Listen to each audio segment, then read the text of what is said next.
देश के स्वाधीनता संग्राम सेनानियों और क्रांतिकारियों ने आगे बढ़ाने का काम किया था। बैरकपुर में मंगल पांडे के नेतृत्व में, गोरखपुर में शहीद बंधु सिंह के नेतृत्व में, मेरठ में धन सिंह कोतवाल के नेतृत्व में, झांसी में झांसी की रानी लक्ष्मीबाई के नेतृत्व में देश के अंदर अलग अलग क्षेत्रों में देश की स्वाधीनता के लिए भारत का हर वह अमर सेनानी जो भारत की स्वाधीनता का पक्षधर था, वह लड़ने के लिए उत्सुक था। लेकिन इस प्रथम स्वातंत्र समर की विफलता के बाद जो लोगों में एक हताशा थी, एक निराशा थी, उस हताशा और निराशा के कालखंड में देश की सुप्त चेतना को जागरूक करने के लिए जिस एक मंत्र की रचना हुई, वह हम सब इस बात को देख सकते हैं कि अंग्रेजी शासन का भय, उनका दमन और उनकी दमनकारियों की नीतियों के खिलाफ बंकिम चंद्र चट्टोपाध्याय के मन में उस समय, जो एक डिप्टी कलेक्टर के रूप में उस समय ब्रिटिश इंडिया के अंदर काम करते थे, उन्होंने उस समय जो कुछ भी भाव भारत की आम जनमानस के हो सकते थे, उसे अपने इस अमर रचना के माध्यम से देशवासियों के सामने प्रस्तुत किया और वास्तव में औपनिवेशिक मानसिकता के प्रतिकार के रूप में वंदे मातरम की रचना हम सबके सामने आई। मान्यवर, जब हम वंदे मातरम की बात करते हैं तो यह मात्र एक काव्य नहीं था। यह मातृभूमि को के प्रति आराधना का,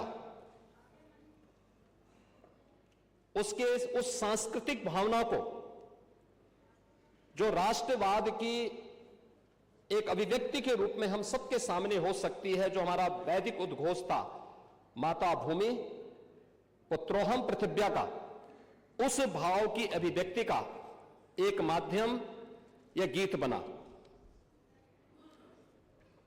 पहली बार भारत माता एक भूभाग मात्र नहीं थी, बल्कि हर भारतीय की भावना बनी थी।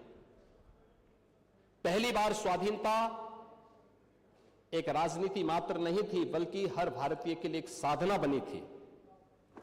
बंकिम चंद्र चट्टोपाध्याय ने राष्ट्र की सोई हुई आत्मा को जगाने का संकल्प इस गीत के माध्यम से लिया था और सुजलाम सुफलाम मलयज शीतलाम सस्य श्यामलाम मातरम की पंक्तियों ने भारतीय मानस में चेतना का संचार किया।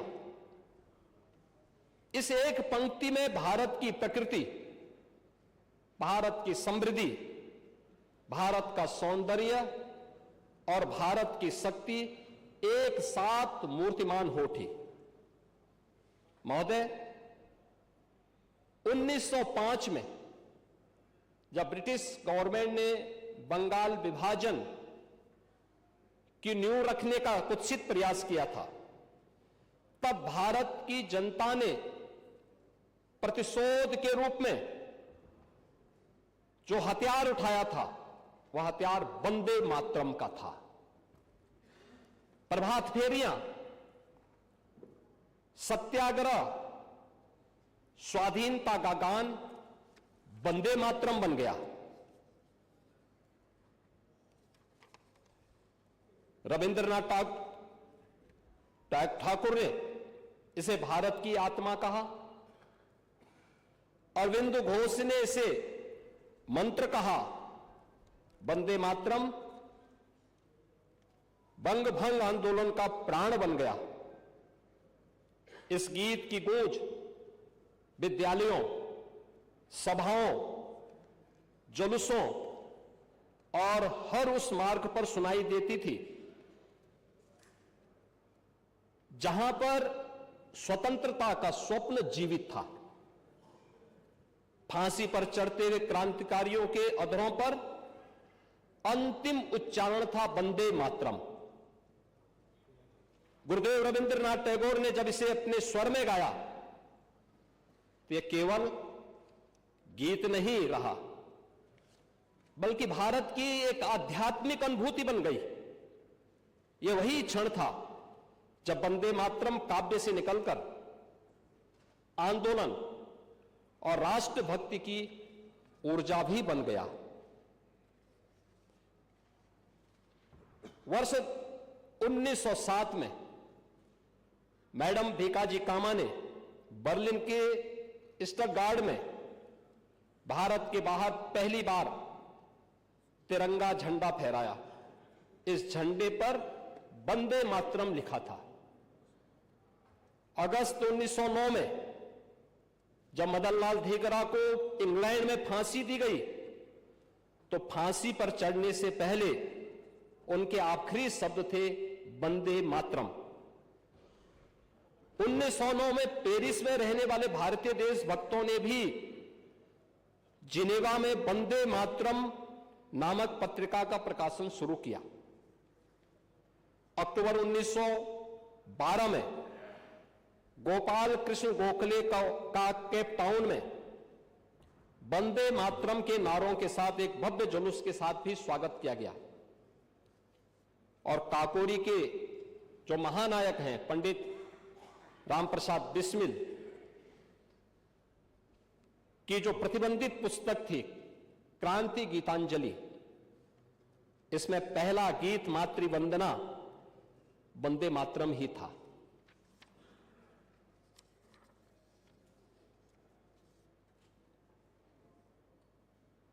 महात्मा गांधी जी ने इसे शुद्धतम राष्ट्रीय भावना कहा। उन्होंने स्वीकार किया कि यह गीत राष्ट्रभक्ति की भावना से मंत्रमुग्ध करता है। 1905 में दक्षिण अफ्रीका से प्रकाशित अपनी पत्रिका इंडियन ओपिनियन में उन्होंने लिखा, यह हमारे राष्ट्र गीत के समान लगता है। यह 1905 की बात है। गुरुदेव रविंद्रनाथ ठाकुर ने कहा, यह मन को एक सूत्र में बांधता है। और एक सुखद संजोग देखिए, जब ये देश आजाद होता है 1950 में 24 जनवरी को संविधान सभा ने इसे राष्ट्रगीत के रूप में स्थान दिया। यही वह दिन है जब उत्तर प्रदेश को भी, यानी संयुक्त प्रांत को भी उत्तर प्रदेश के रूप में मान्यता मिलती है। एक साथ मान्यता मिलती है वंदे मातरम को राष्ट्रगीत के रूप में और संयुक्त प्रांत आगरा एंड अवध को उत्तर प्रदेश के रूप में मान्यता मिलती है। अतः यह गीत उत्तर प्रदेश के साथ भी एक ऐतिहासिक रूप से जुड़ा हुआ है और इसलिए उत्तर प्रदेश की सदन में इस पे चर्चा अत्यंत प्रासंगिक है। महोदय, आज के संदर्भ में यह चर्चा आवश्यक क्यों?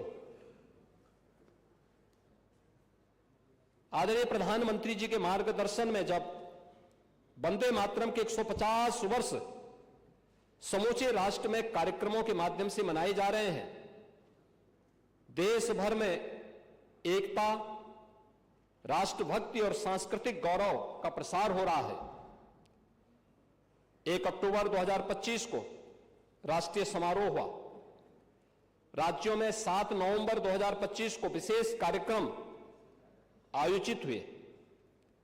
विद्यालयों में विशेष आयोजन हुए, युवाओं के लिए प्रतियोगिताएं हुई, विश्वविद्यालयों में सेमिनार हुए, सांस्कृतिक कार्यक्रम हुए और राष्ट्र स्मरण के समारोह भी कमोवेश पूरे देश के अंदर आयोजित हुए।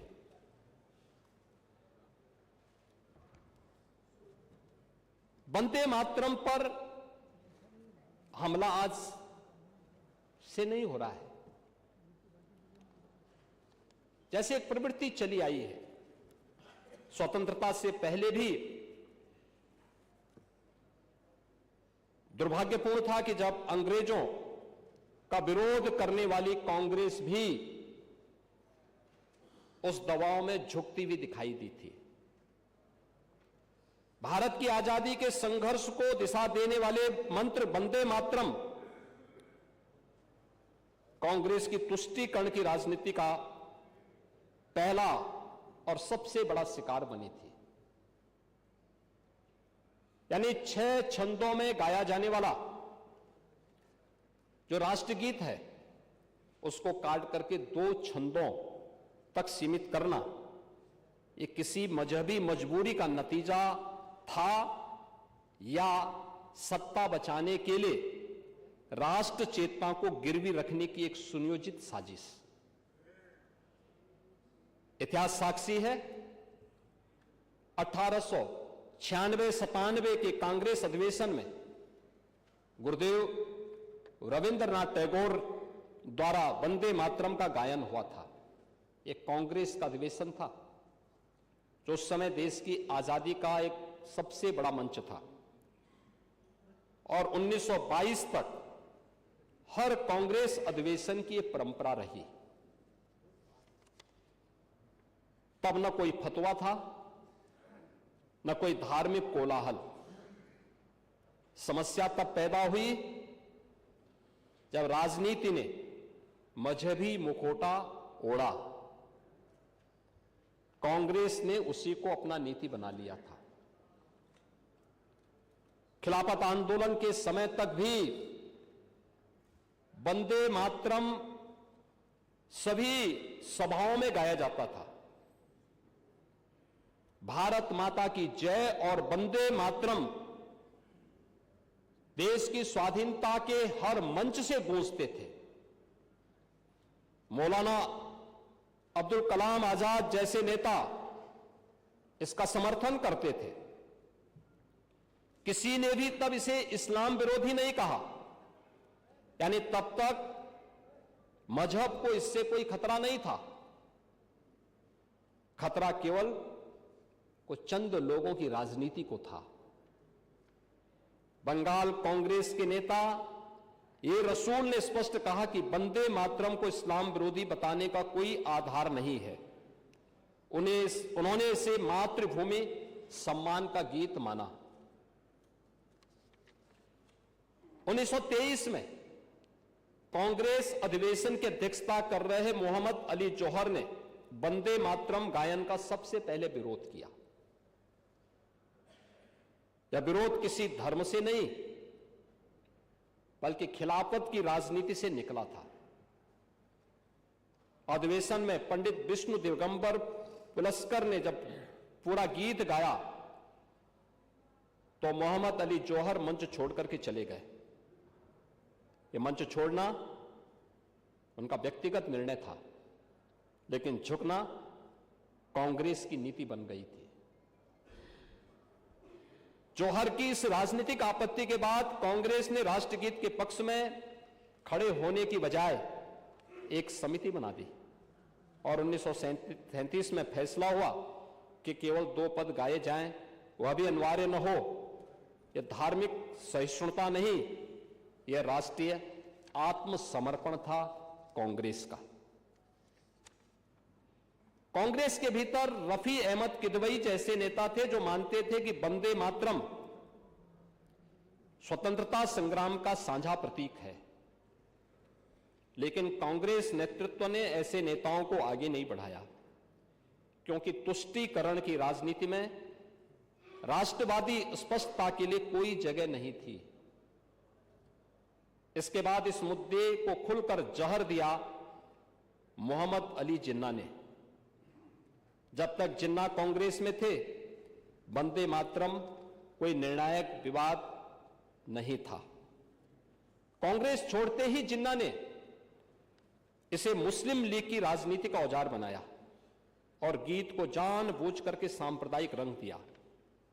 गीत वही रहा, लेकिन एजेंडा बदल गया। 15 अक्टूबर 1937 इसी लखनऊ से मोहम्मद अली जिन्ना ने वंदे मातरम के विरुद्ध नारा बुलंद किया और उस समय कांग्रेस अध्यक्ष पंडित जवाहरलाल नेहरू थे। 20 अक्टूबर 1937 नेहरू जी ने सुभाष चंद्र बोस जी को पत्र लिखा और कहा कि इसकी पृष्ठभूमि मुस्लिमों को असहज कर रही है। 26 अक्टूबर 1937 को कांग्रेस ने गीत के अंश को हटाने का निर्णय लिया। कांग्रेस ने कुछ अंश हटाने का समझौता किया। इसे सद्भाव कहा गया, परंतु वास्तविकता यह तुष्टीकरण की पहली आधिकारिक मिसाल थी। देशभक्तों ने इसका विरोध किया, प्रभात फेरियां निकाली।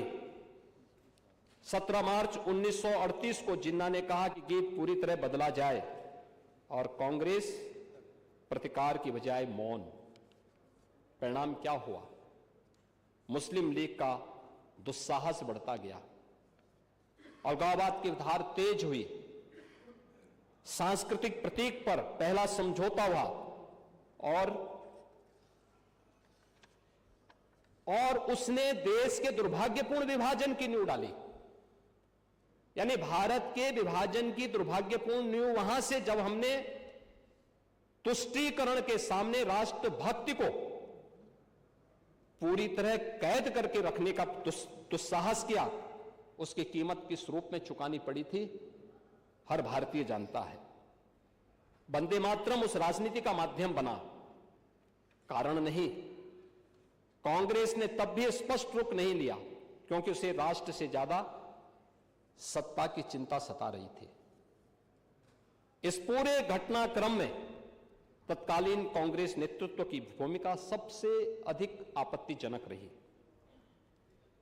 विवाद से बचने के नाम पर राष्ट्रीय प्रतीकों को बार बार सौदेबाजी की मेज पर रखा गया। ये उदारता नहीं थी, मान्यवर, यह सत्ता लोलुपता थी। यही तुष्टीकरण की नीति आज तक की राजनीति में दिखाई देती है। वंदे मातरम पर समझौता ये भारत विभाजन की एक मनोवैज्ञानिक भूमिका को बनाने की दिशा में एक षड्यंत्र था। 24 जनवरी 1950 को संविधान सभा द्वारा जिस खंडित वंदे मातरम को मान्यता दी गई, वह कांग्रेस की उसी तुष्टीकरण नीति का परिणाम था। राष्ट्र ने गीत को अपनाया, लेकिन कांग्रेस पहले ही उसे काट चुकी थी। उसी तुष्टीकरण ने अलगाववाद को ताकत दी और अंततः देश का दुर्भाग्यपूर्ण विभाजन भी हुआ था। वंदे मातरम धरती माता की वंदना है, भारतीय आत्मा की पुकार है। इसके साथ किया गया समझौता एक गीत का अपमान नहीं, यह भारत के राष्ट्रबोध का अपमान था और उस पर किया गया एक क्रूर प्रहार है। आज कुछ लोग उसी विभाजनकारी पौधे को सींच रहे हैं। मान्यवर, उसको जिस रूप में जो 1923 में हुआ था, जो 1937 में हुआ था, वही जहर फिर से देश के अंदर घोलने का प्रयास हो रहा है। तब राष्ट्रगीत को निशाना बनाया गया, आज राष्ट्रभाव को इसका निशाना बनाने का प्रयास हो रहा है। इसलिए निर्विवाद रूप से कहा जाना चाहिए कि वंदे मातरम का विरोध न धार्मिक था, न आस्थाजन्य था, यह विशुद्ध रूप से एक राजनीतिक विरोध था और राजनीतिक विरोध है। यह कुछ चंद राजनीतिक दलों के तुष्टीकरण की नीति, सत्ता लोलुपता, वैचारिक कायरता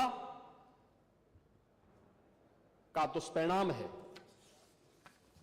इसकी कीमत देश ने चुकाई है, जिसकी गूंज आज भी हम सबको सुनाई देती है। मान्यवर, यह चर्चा इसलिए आवश्यक है, यह चर्चा इसलिए आवश्यक है क्योंकि इतिहास केवल तथ्य नहीं, एक चेतावनी भी है, क्योंकि नई पीढ़ी को सच्चाई जानने का अधिकार होना चाहिए। राष्ट्रगीत केवल एक गीत नहीं है, हम भारतीयों के लिए एक संस्कार भी है। वंदे मातरम किसी मत, पंथ या संप्रदाय का गीत नहीं है, इस संपूर्ण भारत की आत्मा का स्वर है। उसमें जिस मातृभूमि की वंदना है, जिसकी कृपा से हम सब ने अस्तित्व पाया है, जो समझौता 1937-38 में देश की कीमत पर किया गया था, जिन लोगों ने किया था और जो लोग भी जाने अनजाने में आज वंदे मातरम का विरोध कर रहे हैं, इस राष्ट्रगीत का विरोध कर रहे हैं, उसका बहिष्कार कर रहे हैं, उन्हें इस देशवासियों से माफी मांगनी चाहिए। मान्यवर,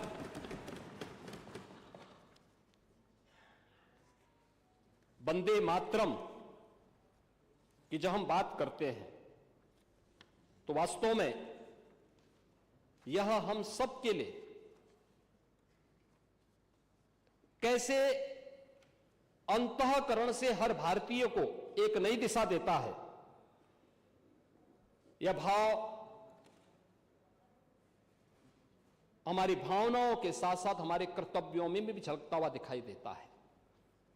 हम लोग इस बात को मानते हैं कि वंदे मातरम का अर्थ केवल मातृभूमि को प्रणाम करना नहीं,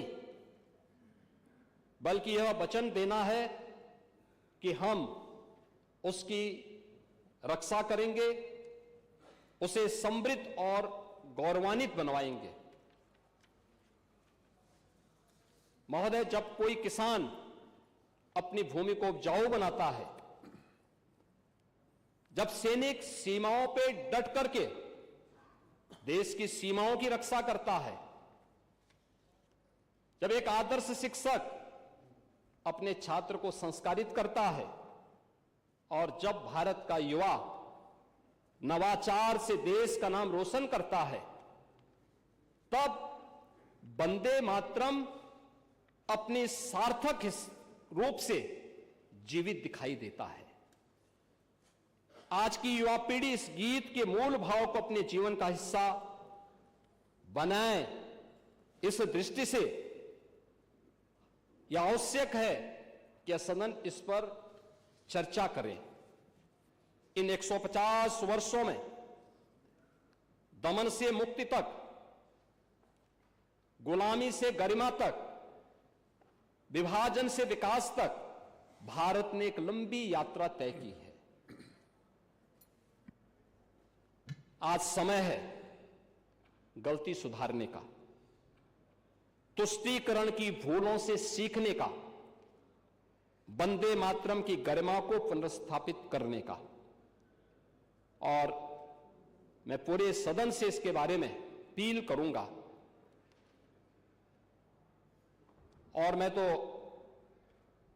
अध्यक्ष जी आपसे भी इस बारे में अनुरोध करूंगा कि वास्तव में जिस अमर कीर्ति का यह महत्वपूर्ण गीत है, बंकिम चंद्र चट्टोपाध्याय का आनंद मठ उपन्यास का, उस आनंद मठ उपन्यास को इसमें से हर सदन के सदस्य को जरूर एक बार देखना चाहिए, उसका अध्ययन करना चाहिए। कैसे आनंद मठ उपन्यास के माध्यम से उस समय की बंगाल की त्रासदी के बारे में, अत्याचार के बारे में, शोषण के बारे में और फिर राष्ट्र भाव को जगाने के एक नए मंत्र के रूप में इस गीत ने भारत के अंदर एक नई चेतना का संचार करने में सफलता प्राप्त की थी। कैसे आनंद मठ का सन्यासी भारत की सुप्त चेतना को अत्याचार के खिलाफ, शोषण के खिलाफ जागरण करने में आगे काम कर रहा है और आनंद मठ से जुड़ी हुई उपन्यास की प्रतियां सभी माननीय सदस्यों को एक बार प्राप्त हो और वे एक बार देखेंगे तो उनको लगेगा कि वास्तव में यह हर भारतीय का भाव है, जिसे वंदे मातरम के माध्यम से बंकिम चंद्र चट्टोपाध्याय ने अपने इस गीत के माध्यम से इस देश को देने और आने वाली पीढ़ी को एक नई प्रेरणा प्रदान की है। और मेरा इस पूरे सदन से अनुरोध है कि वंदे मातरम के 150 वर्ष पूर्ण होने के उपलक्ष्य में हम संकल्प लें कि वंदे मातरम केवल अतीत की स्मृति न रहे, बल्कि हम सब के लिए भविष्य का भी एक संकल्प बने, जो संकल्प एक नए भारत का है, श्रेष्ठ भारत का है, आत्मनिर्भर और विकसित भारत का है। इस संकल्प के साथ हम सब सहभागी बने। इस विश्वास के साथ आपने 150 वर्ष पूर्ण होने के उपलक्ष्य में राष्ट्रगीत पर इस विशेष चर्चा को आज यहां पर स्वीकार किया है। मैं इसके लिए एक बार फिर से अध्यक्ष जी आपका और पूरे माननीय सदन का हृदय से धन्यवाद करता हूं और विश्वास करता हूं कि उस संकल्प के साथ हम सब जुड़ करके अपने क्रांतिकारियों, उन महापुरुषों के संकल्पों को आगे बढ़ाने का काम करें जिन्होंने देश की आजादी के लिए अपना बलिदान दिया था।